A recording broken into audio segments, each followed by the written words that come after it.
Good afternoon and welcome to all of you. My name is Brinton Likes and I'm the Associate Director of the Center for Human Rights and International Justice and also work with the Lynch School of Education. And on behalf of the Center and our Interim Director Dan Canstrom and others, including Timothy Kars, who's responsible for your lunch, among many other things today, I'm delighted to welcome you here to our luncheon series and most especially to introduce a friend and colleague from Guatemala, Claudia Samayoa. Claudia is a human rights activist, and she has a long, although she's very young still, very distinguished trajectory in defending human rights in her native Guatemala and beyond. She currently serves as the coordinator of a major organization in Guatemala, which is in English translated roughly as the Union for the Protection of Defenders of Human Rights. She's also a member of the Convergence for Human Rights and editor of the webpage, which many of you may know, Frontline. In addition, she serves as a member of the Board of Directors of Action Aid in Guatemala and also in the Assembly of the World Organization Against Torture. Her education includes a stint in elementary schools, particularly at an institution that's well known to those of us who are over 20, that is Monte Maria, which was run by the Maryknoll nuns in Guatemala and a very progressive educational institution that has the distinction of having been the place where many human rights activists and other leaders in Guatemala were educated. She then received a university degree in philosophy from the Faculty of Humanities at the San Carlos University, which is the state university in Guatemala, and a postgraduate diploma in conflict resolution from Uppsala University in Sweden. She's also taken numbers of courses in political science and in anthropology, I learned, and at the Jesuit University in Guatemala City. Perhaps she is best known for her extraordinary expert witness testimonies in a wide variety of human rights cases around the world.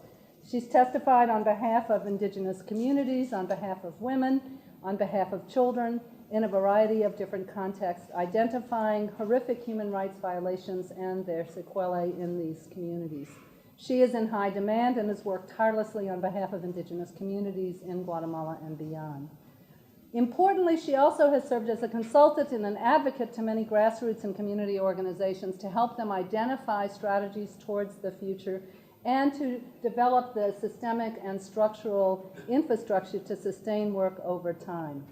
That advocacy has been recognized by many of us in the human rights community for many decades and was acknowledged by Casa Guatemala, who in March of 2007 in Chicago awarded her the 17th Annual Human Rights Award, named for the Guatemalan poet and activist Otto Rene Castillo.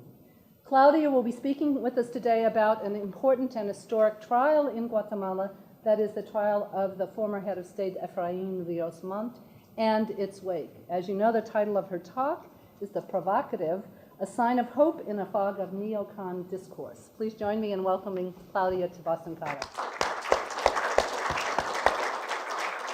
So thank you very much. Thank you, Brinton. I'm usually just presented as Claudia Samayoa. It's kind of overwhelming. So let me start saying, where do I come from? So the Guatemala where I grew up and I actually learned to love is a Guatemalan that was filled of fear, a country full of fear, unspeakable bloodshed, revolution and repression. I grew up at the late 70s and 80s when I actually became an adult, just at the time that the democracy transition happened. The war didn't end it like that. So when I was growing up, we had, as children, three different options. Either we were living directly the great violence in Guatemala, or we were being protected by our parents, put in a little crystal cage so we didn't feel what was happening, hear what was happening, or we actually took in what was happening, took care of it, and tried to change the reality. So I'm part of that generation, the generation that tried to change the reality after the great violence. We saw the great violence. So our involvement in activism, regardless of what our formation was trying to seek for truth and justice in these cases.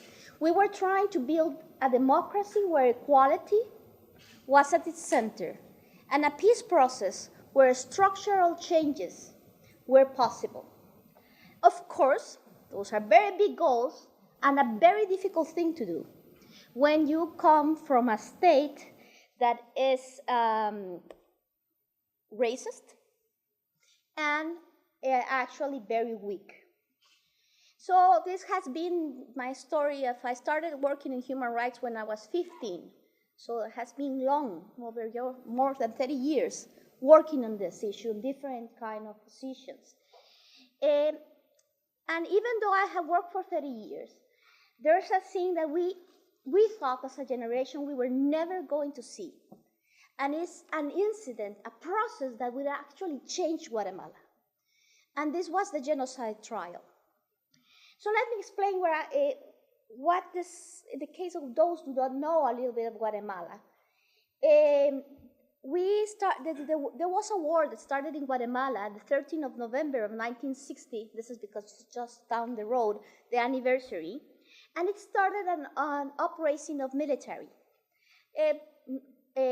trying to disagree because it's in our role with the Cuban invasion, that our territory was used to form the invaders and the Cochinchilla, or whatever, the Cuban invasion, I'll get it like that.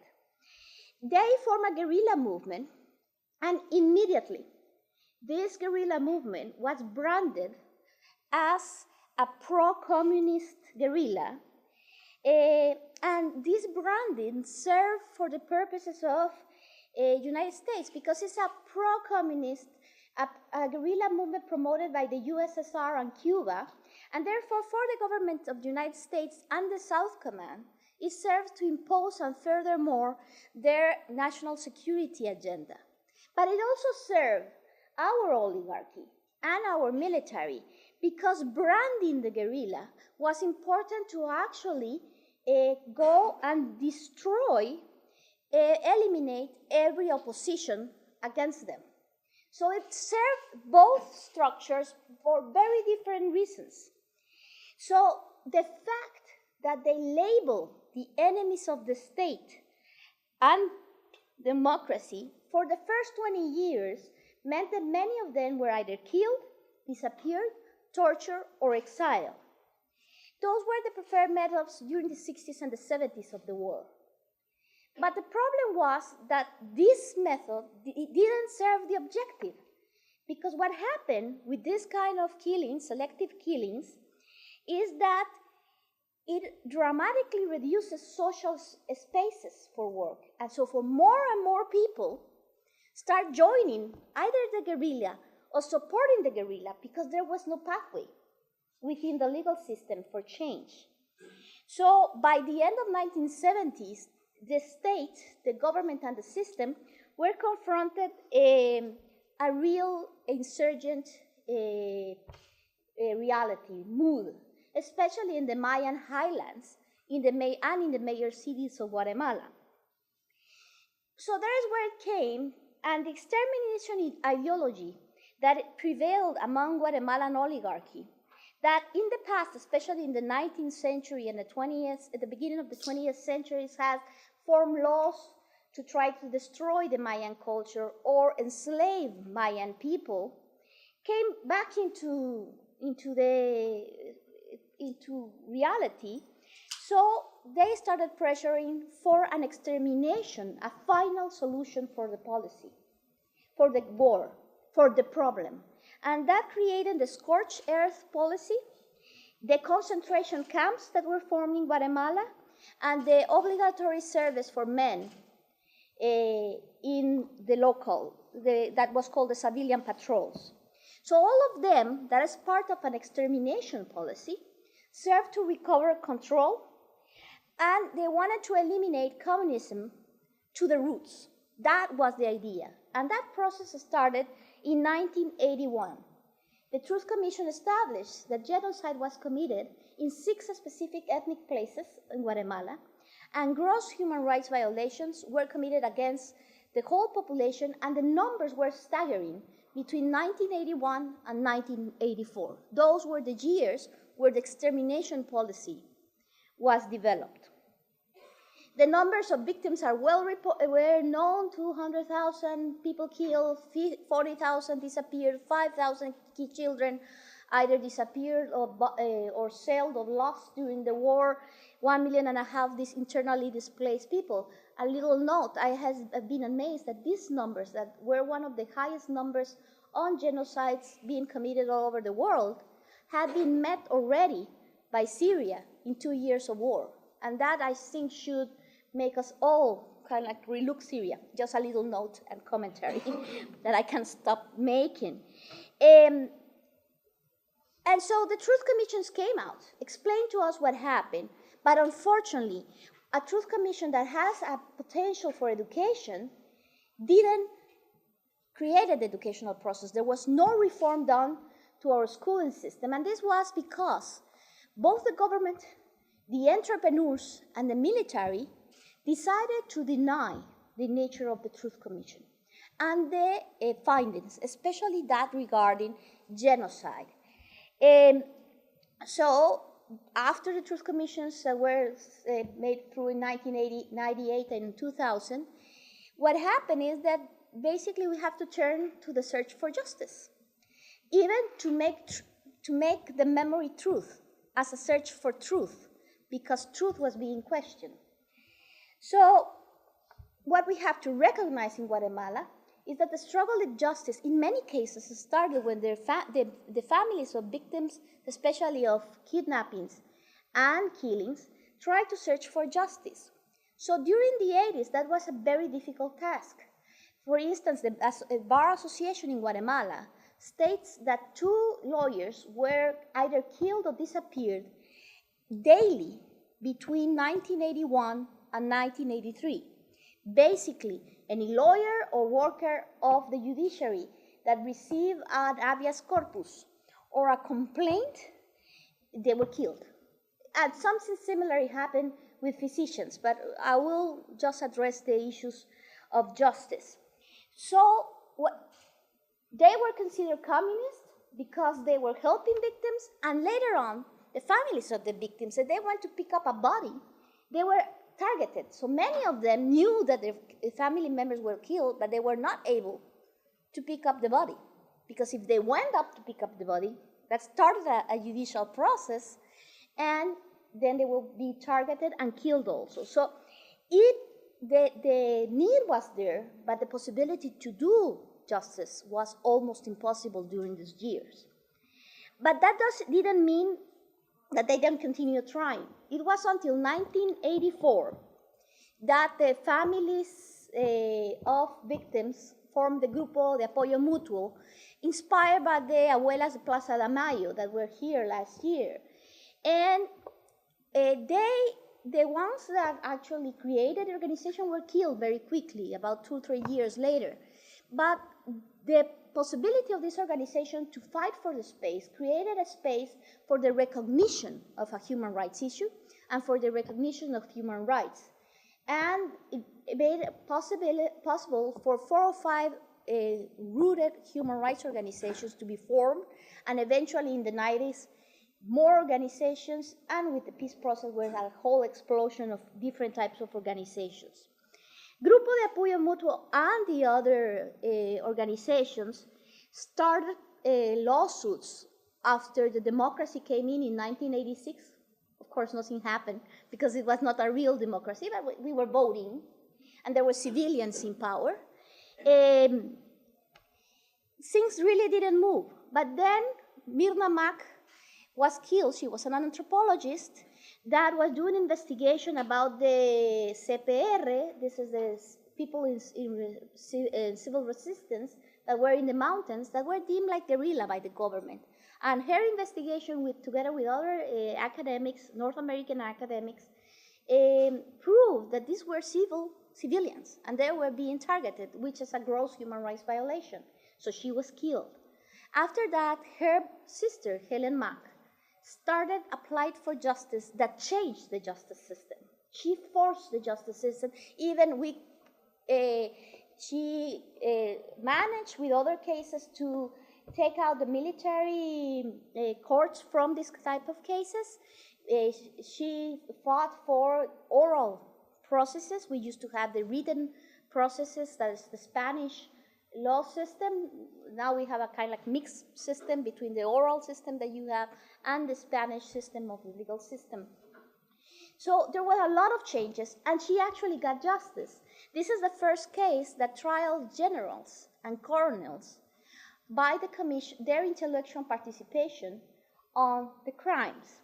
After that, some cases moved, many of them moved by local families. They were basically cases against civilian patrollers, other indigenous people, or military commissioners, other members of the community. So they didn't touch the army, but they started moving this idea of justice. Then everything stopped. More or less after Mirna Mack case got its sentence and the Truth Commission went up, suddenly there were no more cases anymore. Why is that? Because the military has ignited the red light. They said, if this continues on, then we will give information about your participation in Exodus. So basically extorting oligarchy. And definitely military were not the only responsibles of war. But to stop justices is impossible, because after the Truth Commission, hundreds of victims, especially Mayans victims, started forming organizations of victims oriented on truth and memory, reparations, and justice.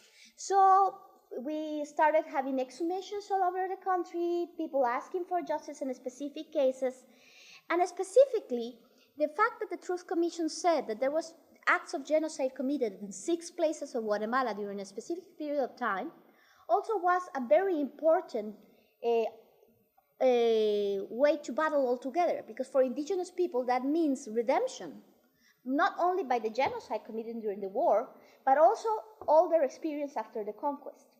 So for them, all of them started asking for justice on genocide.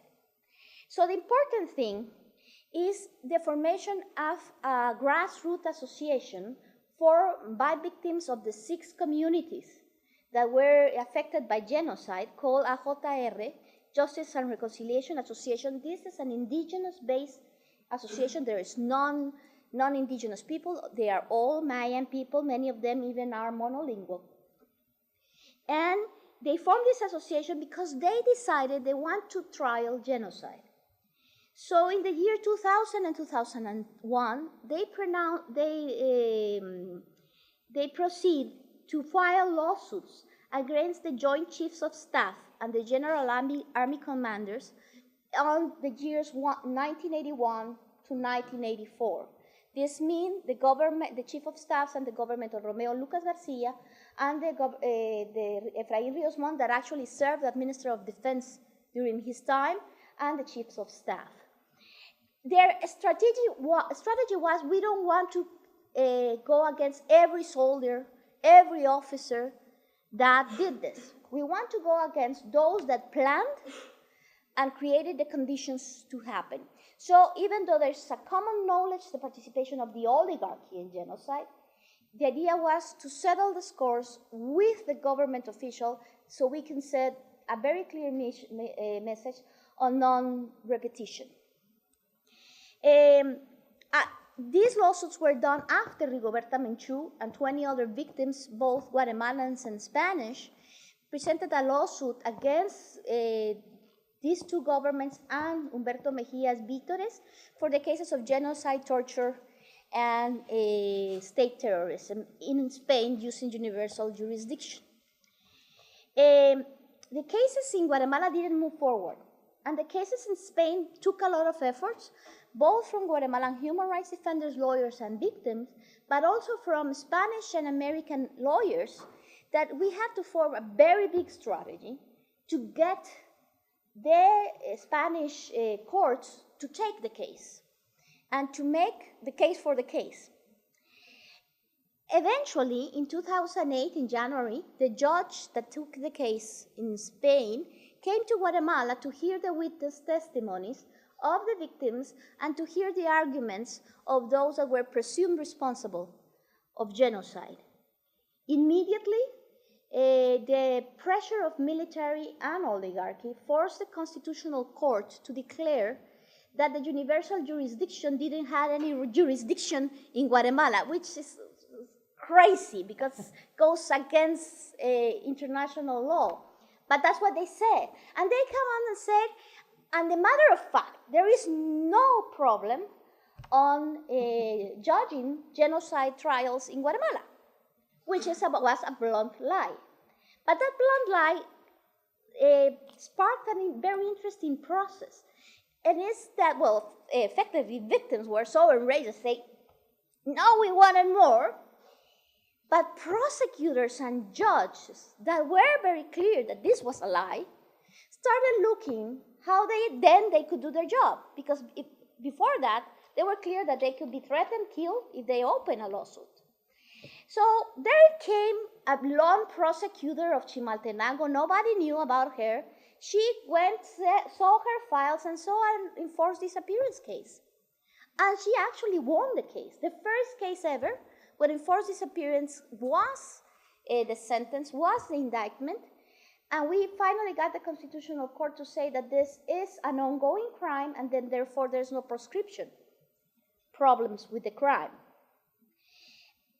After that, there was another prosecutor, now with this more support of the organizations, that accused a colonel of enforced disappearance and crimes against humanity, because the last time 5 peasants were sold, where they were taken in after the kidnapping into the military base.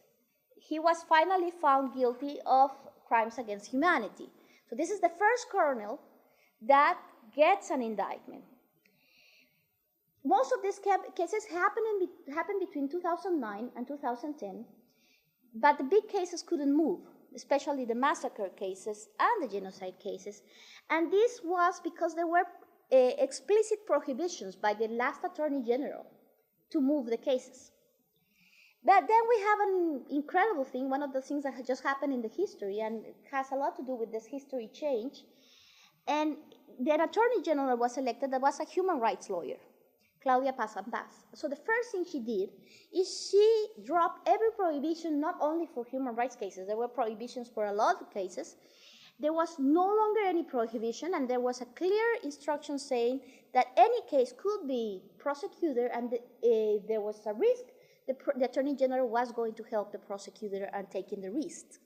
So the Attorney General changed the situation, and for the first time, the human rights prosecutor with the victims actually started working, really working on these lawsuits. The lawsuits were changed. So instead of having one lawsuit against all the people, they changed it to 6 lawsuits for a specific time and territory. Therefore, you don't have to prove genocide all over the country. You prove genocide within a framework of time. At the same time, the constant rulings of the Inter-American Court regarding impunity on cases of the past forced the Supreme Court of Justice to reopen other 10 cases. So suddenly we, from not having any case, we started having cases. AJR got CalDH, that's another human rights organization, to help them in the trial. And things start to move. And one of the important things is that at this time, the organizations, the victims, and the human rights defenders and lawyers start working together. This means that I am the lawyer of X case, but I will help Y lawyer, for the Y case, to actually learn from what is happening in every case and put things forward. So the disputes that happens between lawyers stopped, but also the disputes between human rights defenders organizations.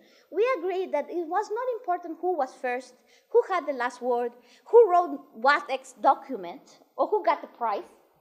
The important thing is to get justice forward. So that was an important thing that happened in Guatemala. That's maybe why things moved.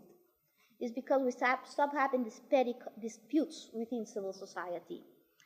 So between May 2011 and January 2012, 4 generals that were part of the Joint Chiefs of Staff, and Efraín Ríos Montt, were indicted for genocide and crimes against humanity. Of those, 2 have already been declared not fit for trial for sickness and very old age. But the other ones are fit for, well, one is not fit for trial, but there's no resolution there. And Efraín Ríos Montt, that was de facto president and minister of defense between 1982 and 1983. And José Mauricio Rodríguez Sánchez, that was the chief of intelligence during Ríos Montt regime. They were indicted and eventually accused. At the beginning of 2013, we had a meeting in the Convergencia. There's the space where we have gotten all these agreements. And we were asking ourselves, are we going to have a trial or not? And we say no, most likely in 2016, because there's a lot of writs of protection there, amparos, that are stopping the process.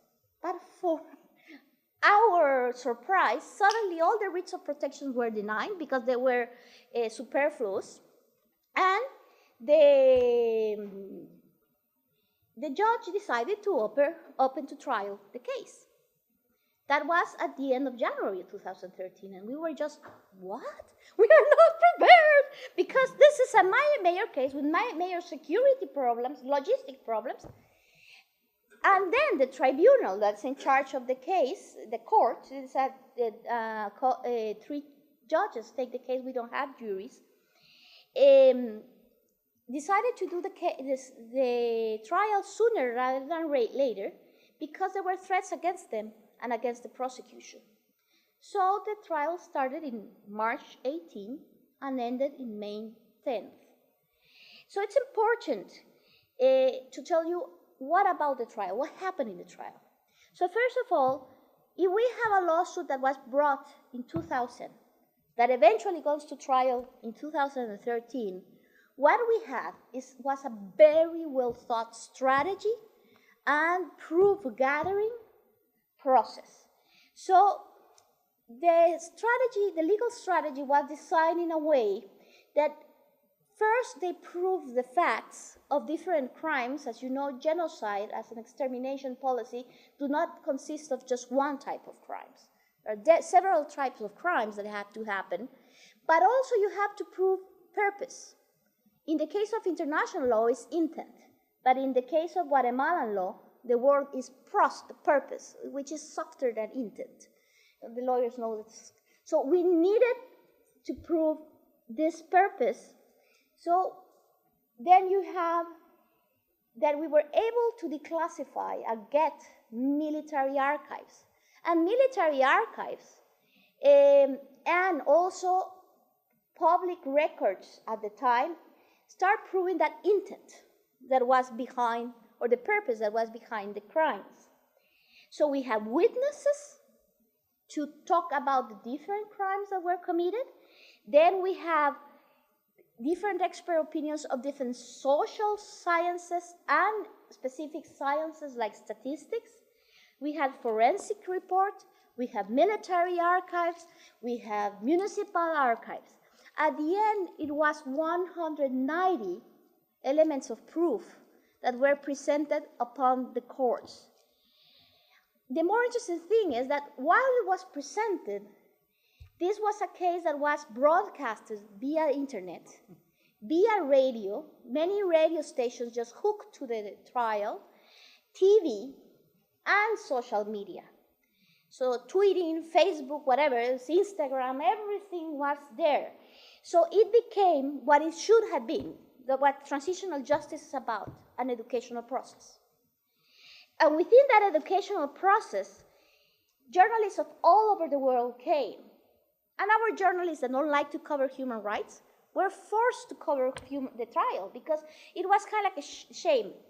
During the process, there were 200 journalists of all over the world, even Iran, covering the trial. Why?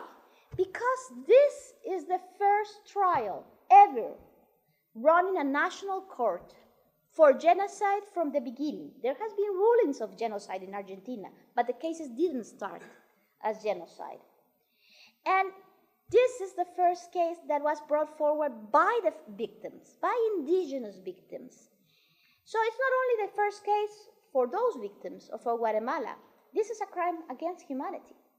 So it's the first case for all of us as humans, if we have that idea that we actually don't like what happens elsewhere. So at the beginning of the trial, our journalists kind of started sustaining the fact, the common lie that was developed by the army, that the people that were killed during the conflict were guerrilla, or the bodies that were found by forensics were victims of the earthquake of 1976. Minor problems, most of the victims have their hands tied out, have a bullet in their head, but they were victims of the earthquake. That was kind of the general perspective. But what happened during the trial is that perspective changed. By the end of the trial, the discussion was that if it has been really proven, without a doubt, that genocide was committed, no longer there's a dispute of facts. And this is important for Guatemala. That's the historical change. You remember how in the Truth Commission they said that's not true. Now there's nobody in Guatemala denying that there was torture, rapes, massacres, displacement, and concentration camps developed during the war. And that the army was responsible of that. That's no longer in dispute. That's the great loss of the army. But the most incredible change in the mindset happened actually with youth. Because social media, internet, so guess who got to see them? See the trial, mostly young people. And they started asking, why did nobody told us that this happened? Why did my family kept quiet about their role during the war? Or why did they told me that my uncle was killed in a car accident when actually he was killed by the army? So what happened is started to be a family discussion, a classmates discussion. Everybody were asking. We started seeing these tweeters that went, why do I think genocide was committed? That were started by young people and said, because my uncle, because my grandfather, because I found out that they burned my house. So you start seeing a lot of facts that were never revealed in the Truth Commission, and the young people say, hey, this is my past. It's not only the past of the Chile people, and that was important. So let me share with you some things that broke that silence. Guatemala has been known by the silence. Actually, the Truth Commission of the UN, sponsored by the UN, call it the memory of silence. But how the silence was broken and why this is a historic process. First, when elderly male victims start telling the court how their wives and children were killed by the army, how they were disemboweled or their heart taken away in front of them, that was the first impact. And it was not one person. It was 8 different people from different parts of the Shield Triangle telling the same story. So people say, okay, this happened. Then when the male victims that were children at the time of the genocide told the court how they had been separated from their mothers and sisters and how they saw them being raped and burned, usually in the churches at the community, and how they survived this terrible condition. We have one case of a boy that men were burned after women were burned, and he survived because he ended up in the bottom of the pile of people. And so he was able to go back. Kids that were just badly beaten and thrown into a pit and then crawl out of the pit 3 or 4 days later when they were sure that they were. So these were very gross stories that were heard and published all over. The other one that caused a lot of impact, basically because we are a country that's actually living through femicide and a lot of rapes, was the story of women that were raped by the army. And especially the story of those women that were sexual slaves in the army camps, and how they could be raped by 20 soldiers or more, how they saw their friends dying because of the injuries of rape. That also created a very big impact.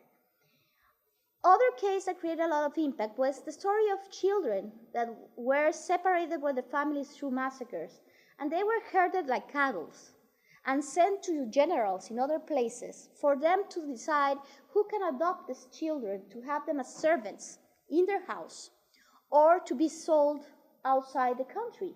And then, of course, you have all the written proof and experts supporting the whole process. But the other declaration that was a composed declaration is people started saying, well, we survived the massacre and we started walking, but the army was behind us. And eventually, and there was killing everywhere we went. So more and more people joined these displaced people. And eventually they decided to go back to the municipality, to the urban area, and they accepted being in the concentration camps where they were forced to speak Spanish, where they were retaught what was important or not. They was basically shown to be evangelicals, people. And when that was together with the reports of the army, the soldiers reported where were they going, and that they have found a couple of children killed. And so they never described that they were the killers. They just said how many people were killed. And you map both things. It just happened that does it perfectly, together with exhumations, to find these people that were killed. So that was kind of like amazing, how every proof comes together. But then we have military officials that came to tell their story. Some of them victims of the prosecution, but some of them were defense witnesses. And they were extraordinary, because the defense witnesses that were generals, army men cannot tell lies. They are forced to say things. So if you're clever enough, you can get an army official saying what happened, but because for them, in their morale, there's nothing wrong what happened. So for them, it's not something to lie about. There's a pride of it. So the more incredible thing is that when the defense witnesses started talking, they were corroborating everything about chain of command, about the type of exploration they did. So that was important. The other thing that rocked not only the nation but worldwide was when an expert a specialist of the army, that's basically a mechanic, gave a statement saying how he saw the actual president of the Republic, Otto Pérez Molina, killed people that were down and constrained with his gun, and how he bashed the head of another person because he was not answering him. Actually, it turned out that this person was a mute. So Otto Pérez Molina was asking him, and he was unable to answer because he was a mute. Definitely the case was not open against Otto Pérez Molina. He gave the statement just to tell what happened. But then, what human rights organizations have been saying, that our president was involved in genocide, it became part of the court proceedings. Afterwards, Efraín Ríos Montt gave his statement and basically gave all the blame to Otto Pérez Molina, but that's definitely his strategy. And there was two expert opinions that were very important, and this was Marta Casaus and Liso Glesby. These are online accessible, that basically talk about racism, economical and cultural dynamics that made it possible to establish why the Shield people should be exterminated. It's not only racism, there were a lot of issues that made other culture, all other Mayan people say they are the enemy. So that was very important. But it's not only the facts that were presented in the trial. Of course, there's more facts, but I think those are the ones that were more debated over social media and TV and debate programs in the radio. But there were things that also were part of the growing of the process. First, the victims sat in the front row, actually several front rows, because there were over 50 of them, that came every day for a month and a half. They were there silent, putting attention. They have a translation, so they could hear the court proceedings in Shield. And even though the family of the army men And one of the indicted, the chief of intelligence, constantly were doing discrimination acts, like harassing them. They never were provoked. They want them to provoke. They were kind of like dignified. And during all the days, there were different indigenous authorities of all over the country that came to the trial to be with them, other community members, other victims. So this formed a block of indigenous people that were there, very respectful of court proceedings. Then there's another important thing. The center of the interpretation of what was happening at the time was done by the victims. So the victims made it a point, mainly members of AJR, to go and outreach for the participants that were there, international community, national communities, these young people, and tell people that they also have a role in the genocide case, that the case was theirs also. So they made it a point to make it clear that they were there because everybody of us that was there, and the expectancy that they had that things will change.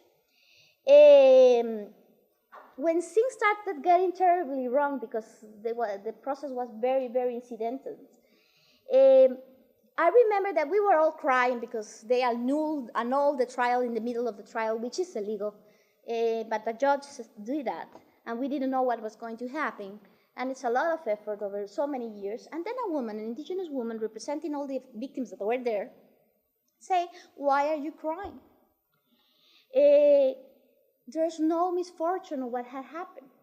We wanted to see justice," she said. "And we have gone through terrible things to see justice.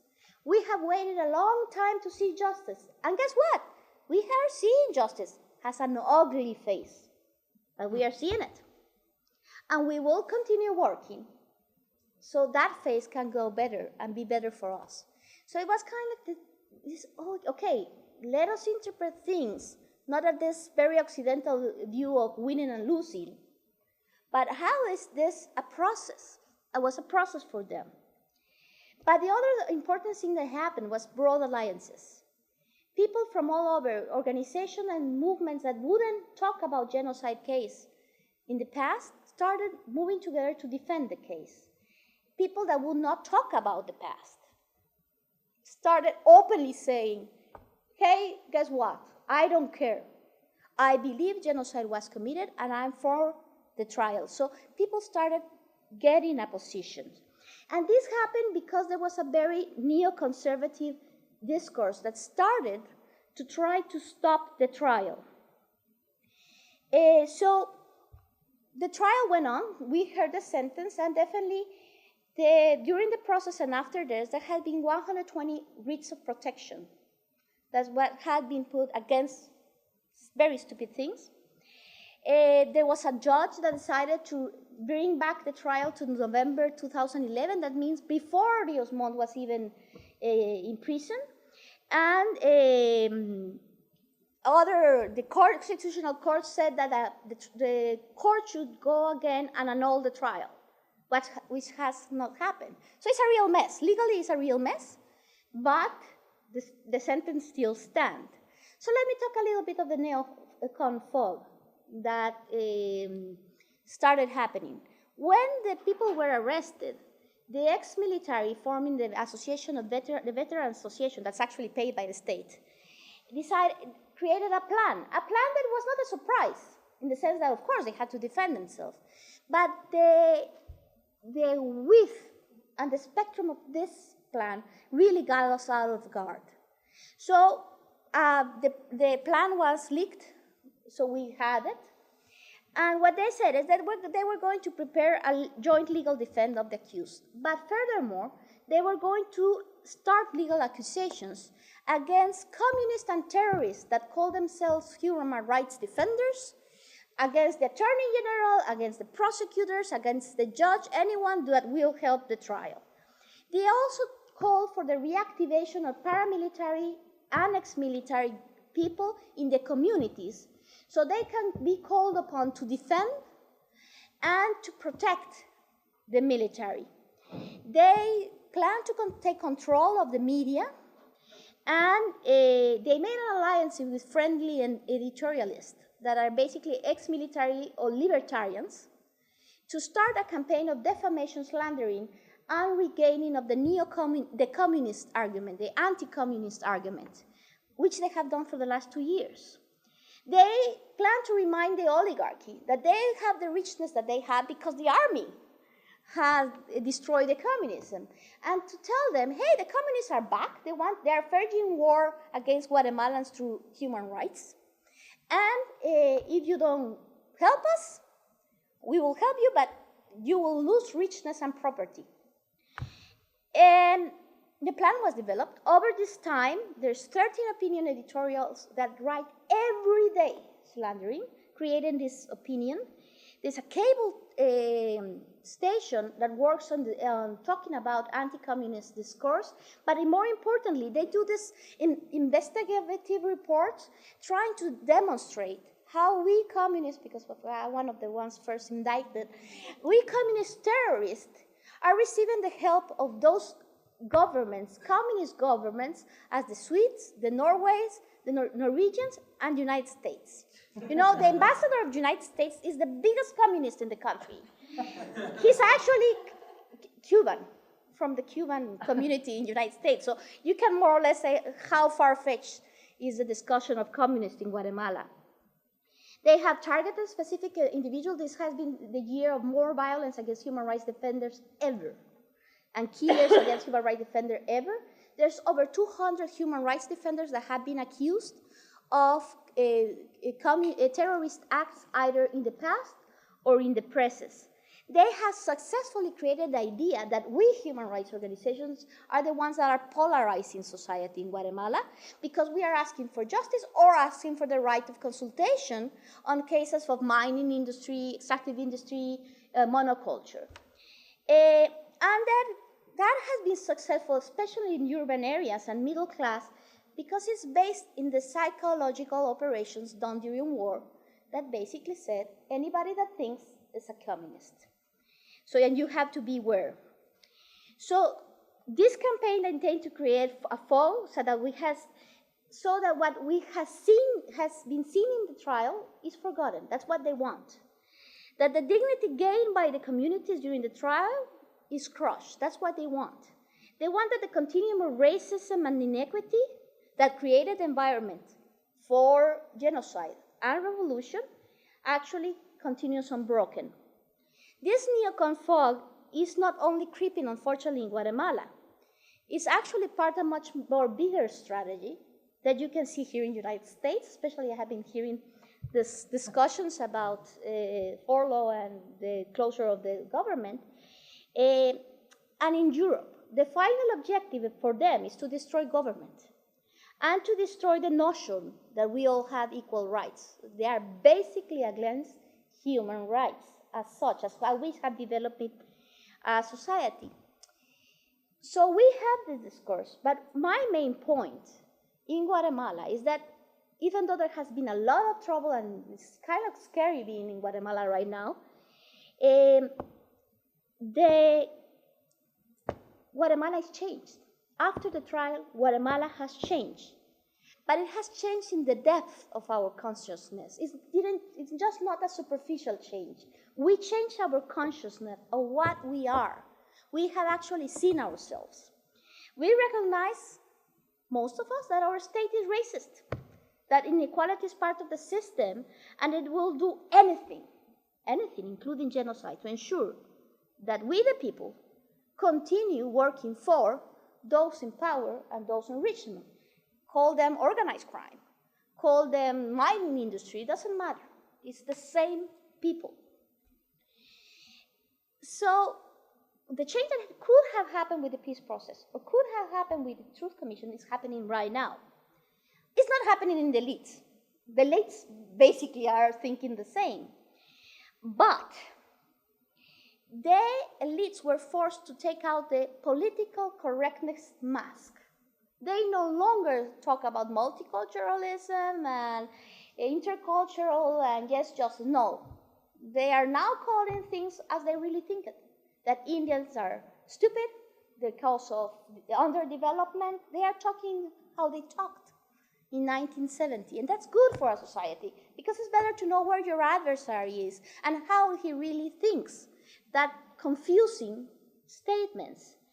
The political parties have not changed yet. Of course, they are asking for forgiveness and forgiveness of whatever happened.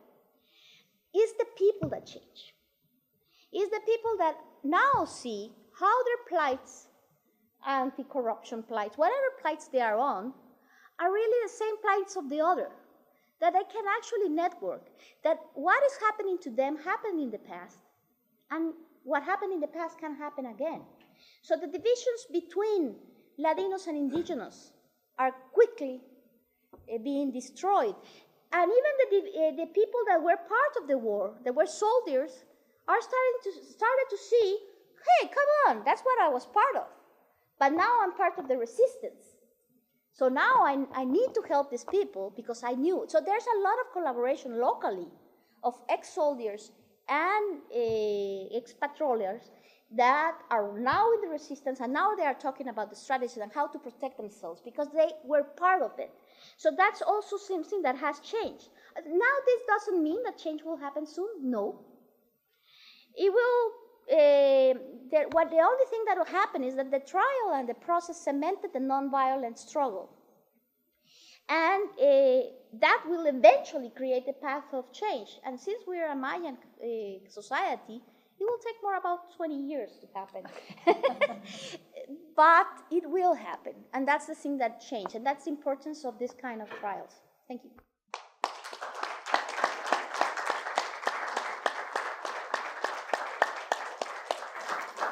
Thank you very, very much, Claudia. I know some of you have classes, but for those of you who don't, we look forward to having a few minutes for conversation, questions, discussion, debate. Any comments, reactions? Gabriela. I'm going to make this question in Spanish simply because it's more logical for me. Yo vengo de Perú, que también ha vivido un conflicto armado muy largo, ¿no? Y las desigualdades sociales que dan origen a estos conflictos armados todavía siguen en sociedades coloniales y en gran parte indígenas. Entonces, I come from Peru, and it is a country that has a long trajectory of the kinds of conflicts that you've been describing and the polarizations among indigenous communities and Latino communities in the colonial history is also a part of that. Comentaste que de alguna manera las brechas entre latinos y indígenas se están acortando, que la población se está acortando más. ¿Podrías explicar un poco más cuáles son las maneras en las que esto se está dando, sobre todo en la medida que los latinos están pudiendo entender o pensar las cosas como conectando más, como las maneras en las que está estructurada la sociedad todavía sigue continuando? So you commented that there have been some approaches or coming togethers of indigenous and Latinos within Guatemala, and even more particularly that Latinos have begun to acknowledge and see the structural racism within the society. Could you explain a little more concretely some examples of how that's happening in the country? Okay, so when we are seeking for truth and justice, I'm a Latino person in Guatemala. One thing to remind is that we also have Mayan origins. The thing is that the Latinos in our countries, Peru, Bolivia, and Guatemala, and southern Mexico, tend not to recognize that we have Mayan blood, and actually our culture is more Mayan than European. So in this case, one of the first things we learned, the ones that were involved in the case, is how to understand what really happened and what it means. What it means not to have a body to bury for an indigenous community is very different than as for us. So the kind of suffering is very different. That is one of the spots that brought us together, but not only brought that type of agendas together. For instance, one of the agendas that were brought lately but good enough at time, was the women's agenda. How to relate a feminist discourse with what happened. And it has been a learning challenge for everybody. And definitely it's not the type of feminism that we are talking, well, there's various types. It's a type that is very accessible to understanding culture. So that was one form. The other part is the whole resistance movement against extractive industry. One of the good things of this new economical strategy of the rich is that they go and they destroy communities. They destroy our water, and it really doesn't matter if you are white, black, young.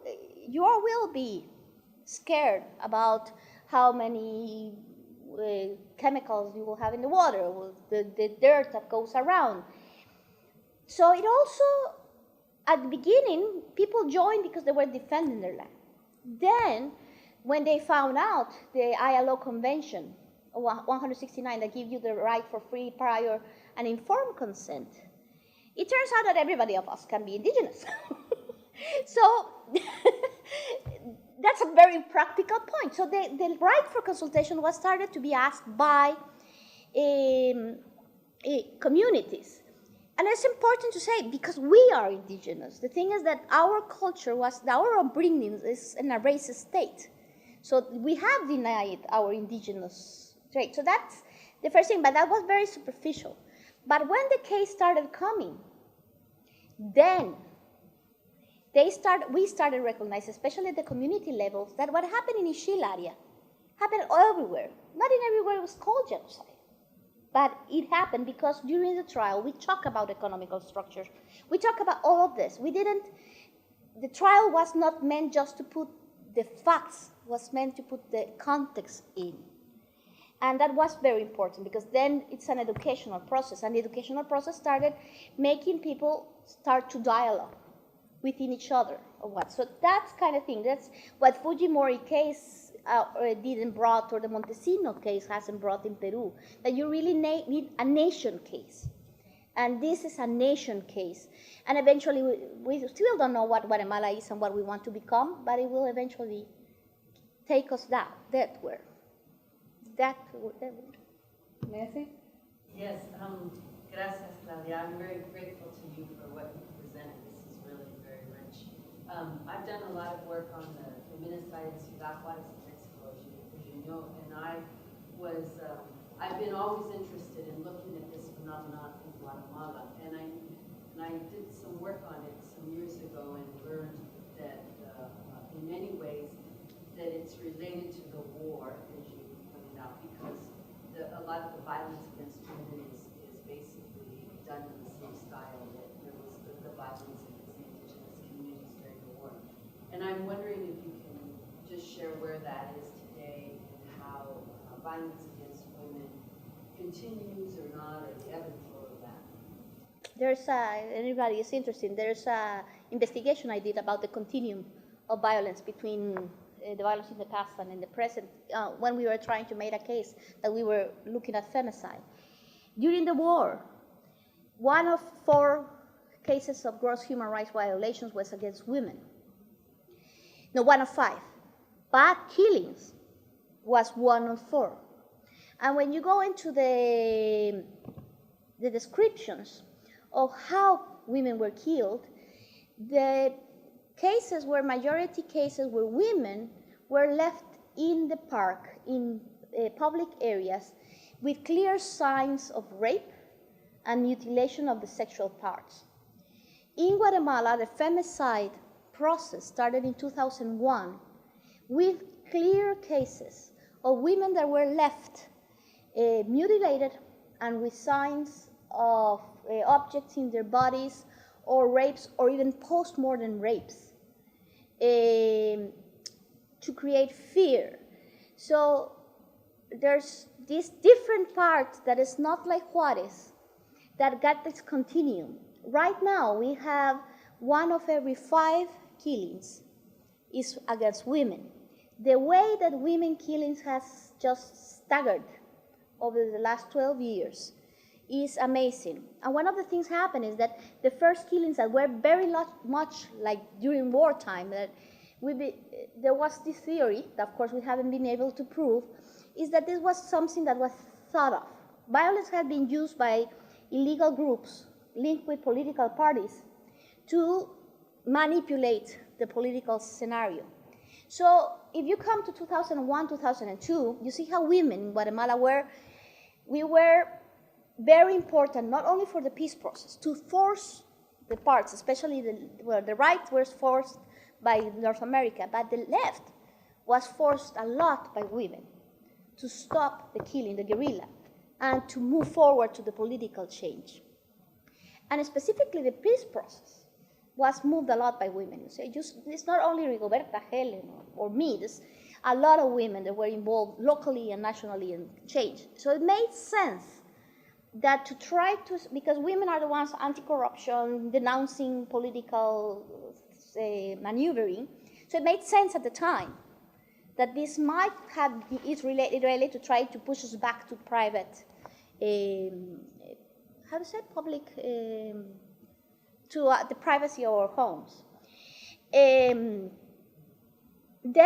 there was no investigation. That was the worst thing. Every woman that appeared was a whore, therefore there was no need to investigate. And then if there was an element that the husband did it, and it was not a femicide, it was not investigated because that's what husbands do. So impunity started, the phenomena started being very public. Impunity was very large. And then we saw how more women were being killed by their husbands, their cousins, their fathers, just as an effect of the impunity, and that they could. So right now, when I did the study, the ratio was about 60% of the cases were not related to family killings. Now the ratio is all over 70% are related to family killings. But it's the whole misogynist system that will allow men to go and kill, and prosecutors and police will say, okay, don't do it next time, and leave the man go. Dan. I want to echo the thanks for your talk. And I have to say, I've taught human rights for many years, and I've been involved in many issues around the world. I really think this is one of the best talks I've ever heard. I'm very moved by the way you draw the connections between the legal process and the educational process and the realities on the ground. I think that really is the spirit that animated the human rights movement. So I'm very grateful for you to come here. I want to ask you a somewhat difficult question. You talked at the beginning about the role that the U.S. government played in all of this, really going back to 1954, and then certainly in the 80s it was critical. How do you assess it now? I mean, my sense is that it's very mixed right now, because the government is trying to do some things on a human rights front, but also is maintaining a lot of the connections with the elites and with the power structures and the economic power structures that exist. That's not a difficult question. It's complicated. Yeah, it will take a little time. Okay. So the relationship between the North American government and Guatemalan elite and military is kind of like a complicated relationship. Why? Because the oligarchy has been always very nationalist. They don't like United States meddling with the business. But in the other side, the military are linked by the hip with South Command. But the military were very angry when Carter decided to prohibit arms sales and technological sales to Guatemala. They felt it as a betrayal. They really do. And if you see this Neocon discourse and read it, you will see a lot of mention. That's why the United States is communist, is that the United States stopped the official aid. We all know now by the declassified documents that the aid continued coming around. But the political message in that sense was and is felt by the army. So both elites are in this controversial relationship with the United States. So what we have is that we have two faces for the relationship, the State Department and the South Command.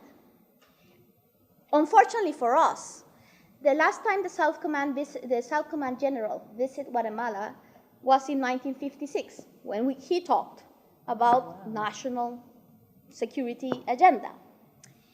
Unfortunately, in 2008, we got another visit where he talked about hemispheric agenda, and he reminded us that our enemies were the terrorists, organized crime, the young people involved in gangs, the migrants, which is crazy because it shouldn't be our security agenda, and social movements that are radical.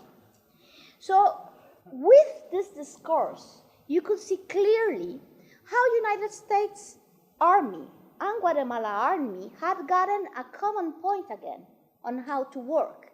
And since that visit, we have seen how militarization has grown up. Actually, I will be in a hearing about militarization in November, specifically explaining how they have evaded the prohibition, because the United States still is not able to sell guns. We lobby every year against it, against the taking out the prohibition. But they have found ways to organize crime combat, terrorist combat, Patriot Act, gang members. You know, youth is so terrible. They are a real menace. So, and given this policing actions to the military, which was interesting because when the trial, the United States Army brought several of us to a meeting with generals of our army, which we seldomly. Well, I talk with military when there are cases, but you never go to a talk about human rights with military to talk each other. That we went, and I learned that they were being forced by the United States Army to accept the sentence.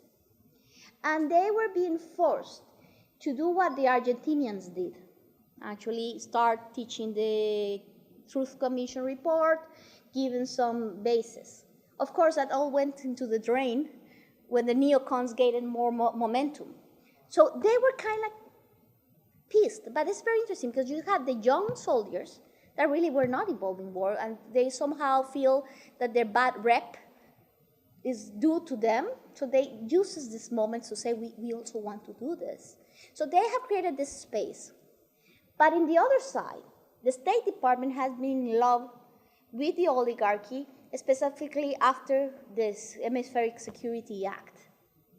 By the same reasons, you know how migrants, organized crime, terrorism is also affecting the oligarchy? They are part of the same identity anyway. And when the trial happened, the ambassador went and supported the Ríos Montt and their families. He always went into the trial. I was sitting there. He, of course, knows me. And he sat, because I was stupid enough to go very near. I was inside of the defendants, and I was very near the family because I wanted to hear what they were saying. And also was nearer to the judge, and I could actually see her. And he sat there, never say hi to me. So he was trying to send this message through the State Department that they were supporting the military, but more quietly, they were actually supporting the case, and they have been supporting a lot the victims and the lawyers, but in a not outspoken policy. So that's why they are being signaled as communist. So it is a very mixed stuff. So I haven't gone to the embassy since I protested against war. I was no longer invited in. So, but it's difficult. And one of the things that is making it very difficult for the relationships is mining companies, because several of them are North American based, and embassies still have to protect their interests. So that has been quite difficult. So it's a very difficult relationship. And one of the facts you have to take into account is that our president, since has very bad rep of being a genocide perpetrator, one of his strategies was talking about legalization of drugs. Right now, we are not even talking about legalization of marijuana, but North American government was scared to the root that we will start a legalization process. But it was part of his strategy to get United States to steal them guns and helicopters and everything. So, Colorado and California. I know, and we haven't been even getting a bill on the issue on the Congress. One last question, comment, yes? I really, really enjoyed your talk, and I wonder, I like the title too, a glimmer of hope in a neocon fog. The neocon fog you described at the very end is quite powerful. So I wonder if you could talk a little bit more about how you maintain hope, or what you and the community of activists is doing to readjust. Well, one of the reasons I'm here, I'm in a break, a 3 months break, after 3 months break in Guatemala, because I have been targeted directly by this discourse. And that also have been accompanied with attempts to kill me, threats, and that will be the truth for many of us. So it's very difficult when it's not that human rights activists are popular, we are always deemed as delinquent, monglers, but to be called a liar, to be called a conspirator, and to be called that with alleged facts goes to the core of your integrity, because most of us have acted during our lives. Like I say, if you go and hear or read a speech from me 20, 30 years ago, it haven't changed. The facts might have changed, but what I have been talking about, has been the same. So for talking the same, why are they calling me guerrilla, terrorist, liar? And they call it you at your face. And then you go out and you have people that are just ready to kill you, and you were very lucky to see them and go back and that kind of stuff. And you say, why? So it has been very difficult. I have been targeted, and I have survived 4 attempts of killings by organized crime, by local actors. But to have this very public, where you really don't know who is the one that is going to attack you, because it can be anybody. Like my kids have been losing friends because suddenly they are against her mother, and they say, that's my mom. I have seen friends that post on Facebook hold information against me, and I say, you're my friends, how come you can't put it in Facebook? So it has a psychological, very personal, moral perspective for us.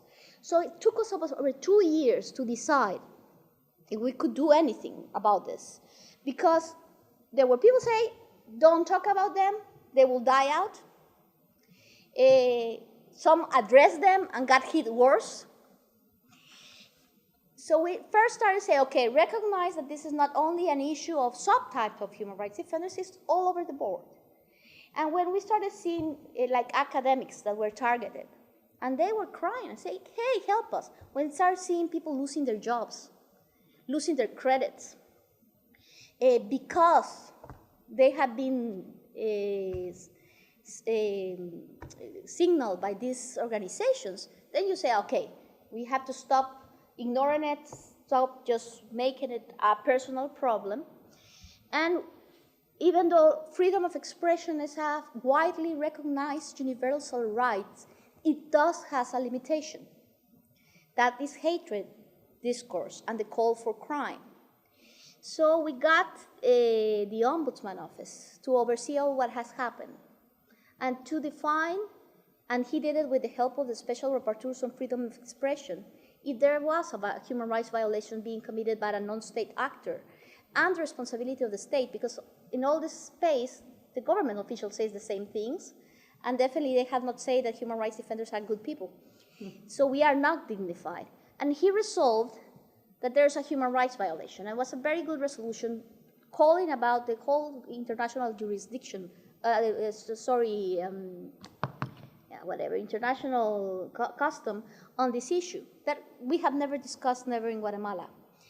Of course, there was a very bad reaction.